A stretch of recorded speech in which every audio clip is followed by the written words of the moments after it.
কিশোরগঞ্জের হাওরের বেশিরভাগ জমি এক ফসলি, ফলে শুকনো মৌসুমে হাওরের এসব জমিতে ব্যস্ততা বেড়েছে কৃষকদের।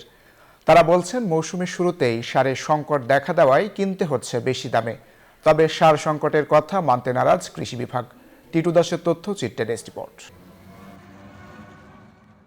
ভোর থেকে কাঁধে কোদাল, হাতে খাবারের বাটি নিয়ে দলে দলে ছুটছে কৃষকরা।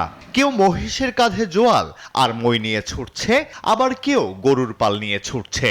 সবার গন্তব্য হাওরের ফসলি জমি। কেউ মহিষের হাল চাষ করছেন, কেউ রোপণ করার জন্য বীজতলার চারা তুলছেন, আবার অনেকে দল বেঁধে নেমেছেন ধানের চারা রোপণে।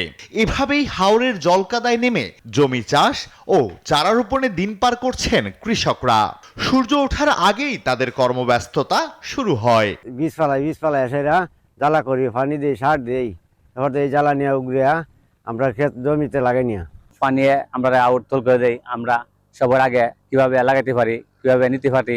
তবে সারের দামে হতাশ কৃষক। তারা বলছেন সার পেলেও কিনতে হচ্ছে বেশি দামে। সারের দর বেশি, ইতে খামলা খাজলা দিয়া তাহে না কুস্তা। সব জিনিসের দাম বাড়তি, ডিজেলের দাম বাড়তি, সারের দাম বাড়তি। আমরা কৃষক অনেক খালি করতাছি, খালি ফেরত দেয়, আমরা জীবতলা দেখছি। যারা চড়া দামে সার বিক্রি করছে তাদের তথ্য প্রমাণ সহ দিলে ব্যবস্থা গ্রহণের কথা জানালেন জেলা কৃষি কর্মকর্তা। সারের কোনো সংকট নেই, সারের পর্যাপ্ত মজুত রয়েছে।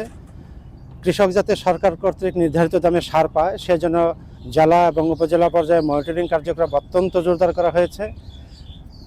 কোনো ডিলার যদি সারের দাম বেশি নেয় এবং সুস্পষ্ট অভিযোগ যদি আমাদের কাছে আসে, অবশ্যই আমরা সার নীতিমালায় এবং আইনানুগ ব্যবস্থা গ্রহণ করব। এবার হাওর সহ কিশোরগঞ্জ জেলায় 1,68,000 হেক্টর জমিতে বোরো ধানের আবাদ হচ্ছে।